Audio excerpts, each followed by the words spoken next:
Olá, eu sou Karina Andrade Matos, doutoranda do Programa de Pós-Graduação em Arquitetura e Urbanismo da Universidade de São Paulo, e vou apresentar o trabalho intitulado Leitura e Planejamento com a Paisagem, um estudo na Bacia do Água Comprida, em Bauru, São Paulo. Um trabalho desenvolvido em conjunto com a professora mestra Fernanda Mosso Foloni e que enquadra-se no eixo temático Planejamento da Paisagem Urbana. Observando o processo de planejamento urbano estritamente funcional das cidades contemporâneas, este trabalho propõe, através do estudo de um recorte na bacia hidrográfica do córrego Água Comprida, localizado no município de Bauru, São Paulo, analisar a relação entre os espaços livres e edificados a partir de um percurso ao longo do curso d'água. Assim, as palavras-chave desse trabalho são arquitetura da paisagem, planejamento urbano e rios urbanos. O desenvolvimento urbano, embasado nos ideais econômicos de lucro e reprodução do capital, em detrimento ao desenho urbano de qualidade e que considerasse diversos contextos sociais, ambientais e culturais, tem acarretado diversos problemas para as nossas cidades. Com isso, a hipótese desejável de recursos inesgotáveis e uma infraestrutura embasada em questões básicas, levou ao desenvolvimento nas cidades de avenidas ao longo dos fundos de vale, a retificação e a canalização de córregos, a fragmentação e a destruição de espaços verdes e a impermeabilização de grandes áreas. Assim, isso gerou uma dependência e um conflito com a natureza.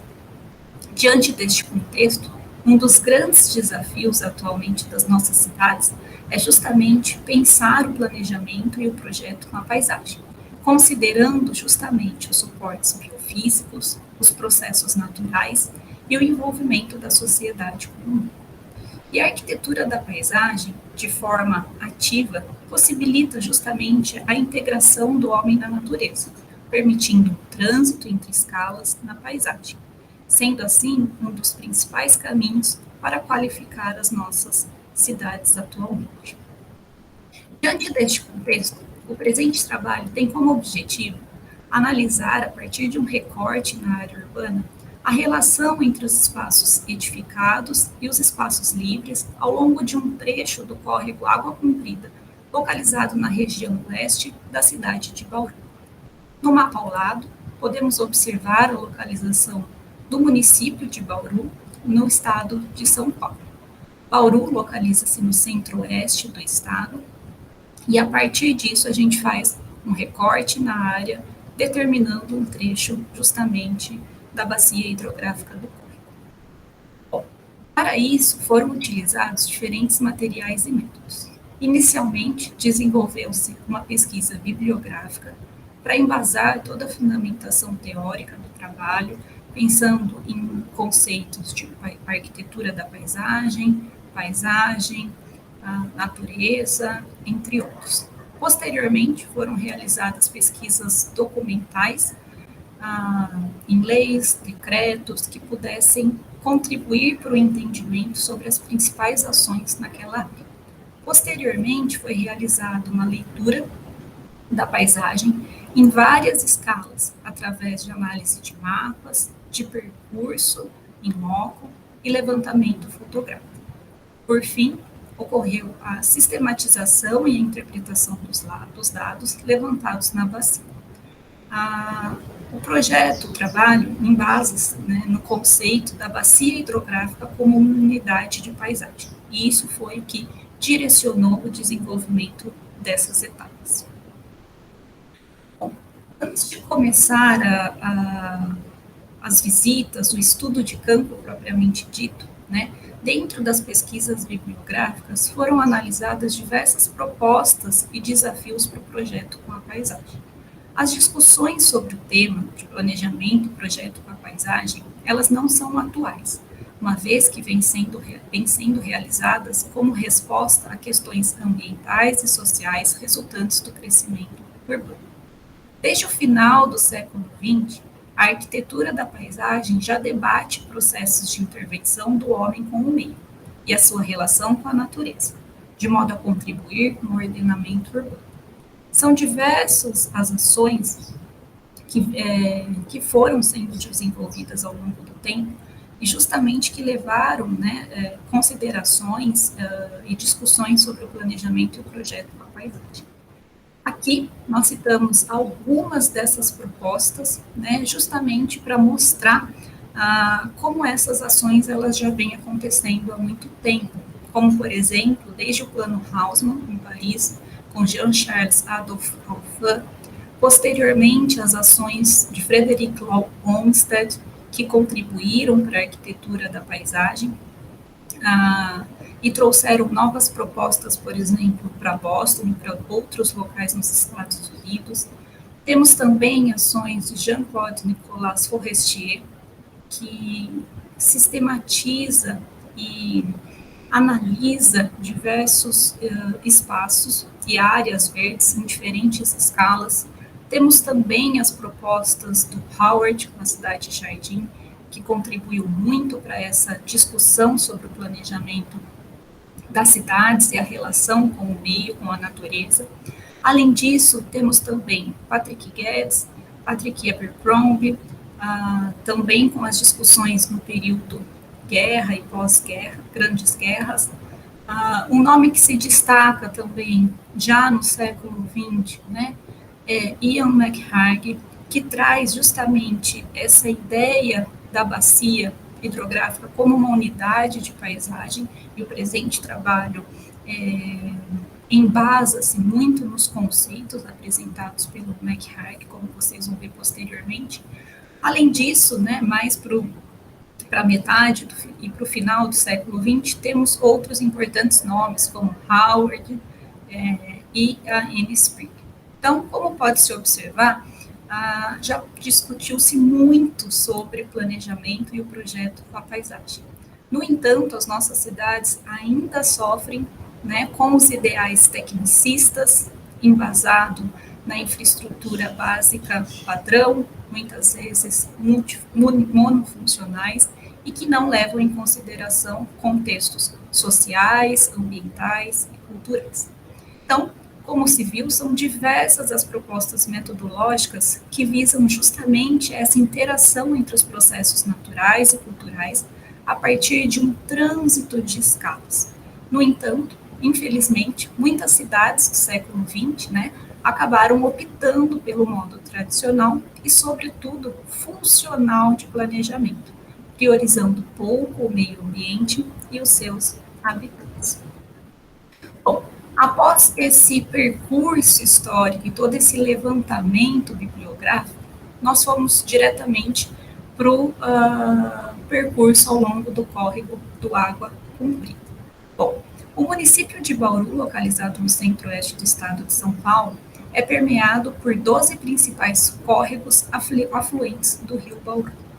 O desenvolvimento especificamente da bacia do córrego Água Comprida, que é o nosso objeto de estudo, e que pode ser observado, destacado em amarelo, nessa imagem que a gente vê ao lado, em um mapa do relevo, iniciou-se a partir da década de 50, com a ocupação irregular de áreas afastadas inicialmente no centro, que caracteriza-se nessa região, que eu estou mostrando com o cursor e o pontinho em vermelho, e posteriormente a consolidação e implantação de infraestruturas que ocorreu por volta da década de 1970 e 1980. Essa região da bacia hidrográfica do Água Comprida, ela é muito importante, pois no seu entorno ela apresenta diversas avenidas e rodovias que foram surgindo ao longo do tempo, embasada principalmente pelos ideais desenvolvimentistas da época. Então, nós temos, por exemplo, a Avenida Nações Unidas, que é uma importante avenida da cidade, e temos a rodovia Marechal Rondon, muito próxima à bacia do Água Comprida. Bom, diversas ações nessa região já vêm sendo discutidas, né, e realizadas desde o plano diretor do município de 1967, que embasa-se principalmente nesses ideais desenvolvimentistas, embasado na abertura de vias, nesse desenho em quadrícula, como a gente pode observar no mapa ao lado, que desconsidera as características do relevo e os elementos naturais. Apesar dessa área ainda não ter sofrido tanta ação em 1967, quando o plano é desenvolvido. Posteriormente, no município é desenvolvido o Plano Diretor de Desenvolvimento Integrado de Bauru, de 96, e o Plano Diretor Participativo do município de Bauru, de 2008. Então, todos esses planos, né, eles tratam dessa área. O de 96 traz o planejamento das áreas de fundo de vale, isso já vem sendo muito discutido, mas infelizmente nenhuma proposta saiu do papel desde então. E o Plano Diretor Participativo de município de Bauru, em 2008, ele trata justamente os setores administrativos a partir das bacias hidrográficas, o que traz justamente um planejamento da bacia e uma organização do território. Embora algumas ações como abertura de avenidas, consolidação dessa área por empreendimentos imobiliários tenham acontecido, como a gente vai ver posteriormente. Bom, o nosso percurso, ele aconteceu em um trecho de aproximadamente 3 quilômetros. Nós partimos da nascente até o ponto de cruzamento entre o curso d'água, né, o córrego Água Comprida, até a Avenida Cruzeiro do Sul, como a gente pode observar nessa imagem. Então, nessa primeira figura, a gente consegue observar o trecho desde a nascente, e os 3 quilômetros até a chegada, né, na Avenida Cruzeiro do Sul, e nas duas outras imagens a gente setorizou isso por trechos para facilitar a visualização, né. Esses pontos em branco, né, são as interseções do córrego Água Comprida e o sistema viário. Ao longo de todo o percurso do córrego Água Comprida, nós temos 6 interseções como essa. O trecho percorrido, ele foi escolhido por apresentar um grande potencial paisagístico, né, mas atualmente é explorado por novos empreendimentos imobiliários, avenidas e praias. Bom, nós desenvolvemos um percurso, então, que foi setorizado por trechos. Na região do entorno da nascente, a gente vê que a vegetação é bastante consolidada, a nascente é fechada por alambrados, embora no seu entorno muito próximo existam diversos condomínios fechados, né, residenciais, que mostram um avanço dessa área. Além disso, nós temos importantes vias, né, que cruzam justamente a região da nascente. No segundo trecho, a gente observa uma expansão dos empreendimentos imobiliários, então existem diversos conjuntos habitacionais, desde a década de 1990 e até condomínios mais atuais, como a gente pode observar nessa imagem, de um empreendimento que está sendo construído, embora existam algumas áreas ali livres, né, respeitando a área muito próxima do entorno do córrego. Posteriormente, nesse outro trecho, nós temos avenidas de fundo de vale. Então, embora muito tenha se discutido sobre a importância de um planejamento pensado, embasado nos elementos naturais, nos contextos sociais, enfim, a gente ainda vê ações que tratam o planejamento com aberturas de avenidas ao longo dos cursos d'água, como a Avenida Jorge Saiden, que foi construída em 2013, né, e que com isso trouxe também para essa área empreendimentos imobiliários, né, trazendo uma grande concentração, um adensamento populacional para essa região também. Bom, a área, claro, apresenta diversos potenciais paisagísticos.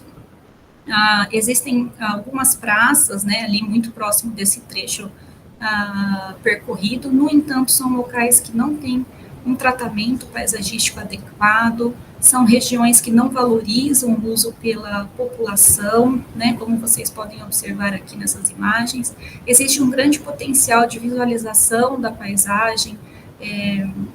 Ao percorrer esse local, a gente observa, né, por exemplo, algumas áreas são ocupadas ali com hortas, com animais, né, como nessa imagem, o cheiro de terra, o sentir do vento, tudo isso é muito importante para sentir a paisagem, ter uma conexão, mas que infelizmente não é valorizado pelas ações municipais. Bom, a partir disso, a gente realiza análise e interpretação dessa paisagem do Água Comprida. Então, o que a gente observa é um planejamento de Bauru mais funcional do que integrado à paisagem de fato, né?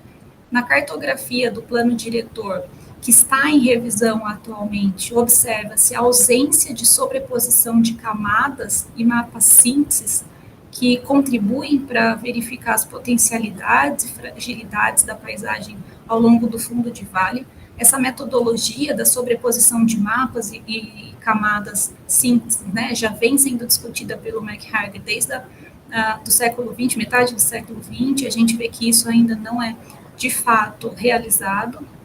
E existem muitas contradições, né, na construção dessa paisagem, que é justamente o fechamento da nascente e a abertura de avenidas, né? Então, mostra justamente essa contradição e como que esse planejamento ele vai de forma contrária ao que vem sendo muito debatido.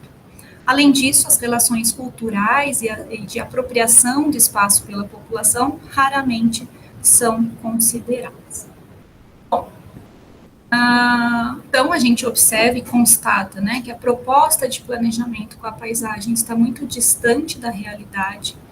Para isso, então, é fundamental o projeto para o lugar, considerando a importância desses espaços livres e construídos na dinâmica da paisagem ali existente, né?